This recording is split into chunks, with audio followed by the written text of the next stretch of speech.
Okay, so we sit with a total amount of cash available of $390,000. And how do we allocate that amount now to our capital contributors? Now, if you remember earlier, I said that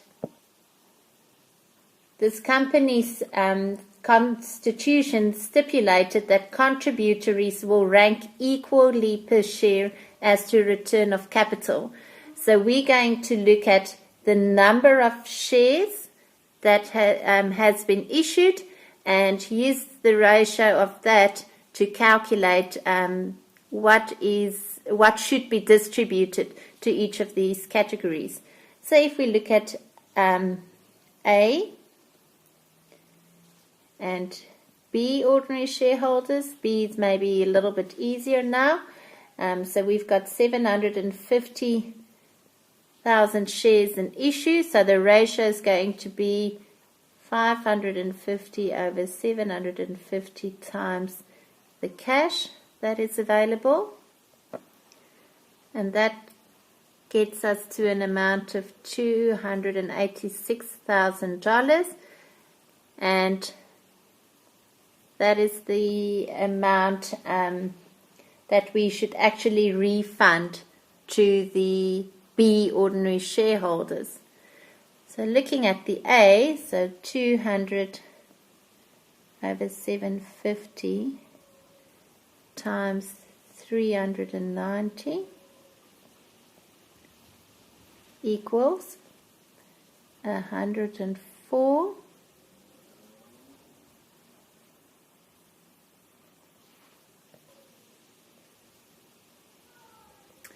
The amount of cash that is actually available in the company is 240, so we owe another 46,000 to the B shareholders, and that 46 will be funded by the A shareholders, so 46,000. So they have to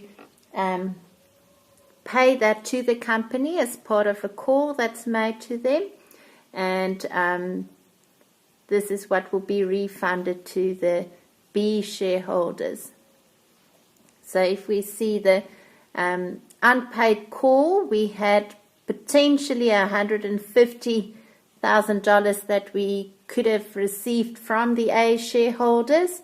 They're entitled to, if they've made that unpaid call, the full amount, they were entitled to $104,000, but they have to only pay now $46,000 to get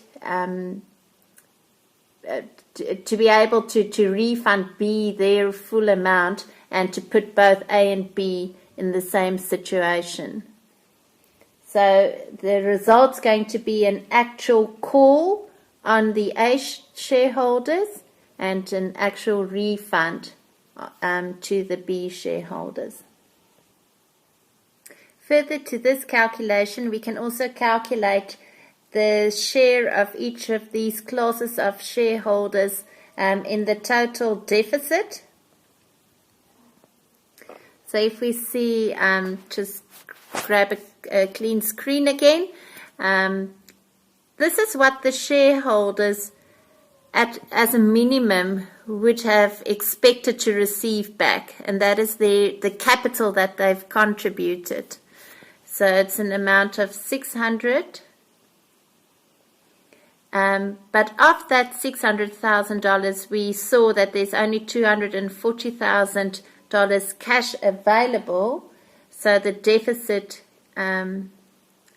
is $360,000, and that's $360 will be shared once again in terms of the number of shares in possession. So for A, it would be 200 over 750 times the 360. So their share of the deficit would be 96,000. And for B, it would be 550 shares over 750 times the 360.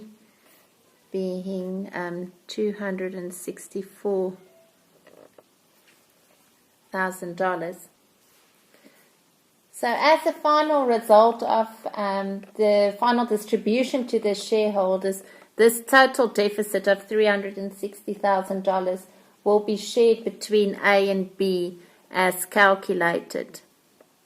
Now in the textbook you'll see that you can also draw up a table to illustrate the how a surplus or a deficit is shared amongst different ordinary shareholders or contributories. So make sure that you understand how to use that table if that's easier for you, or you can just adopt the approach that we followed in this slide. Lastly, I would also just want to look at the final steps in this stage of the liquidation process, and that is just closing off the general ledger accounts. So if I can quickly just draw some T accounts. As I said, the last stage is to, or the last steps are to transfer the share capital and reserve accounts. So we've got three main accounts as part of the liquidation process. I'm just going to draw two now. The one is the liquidation account, where we record the realization of the assets, closing off the assets at their carrying amount, raising unrecorded liabilities, recording a gain or losses on secured assets, and then the shareholders distribution account, where we record the distributions that are made to the shareholders. So the last few steps will include entries to the shareholders distribution account, where the share capital accounts will be debited with a credit going to our shareholders distribution account. So in this example it would be 50,550. You can include it in one shareholder distribution account, the different categories of shareholders, or if it's more complicated, to have a separate shareholder distribution accounts for each of those. The reserves are closed off to the liquidation account, so that it would include retained earnings, for example.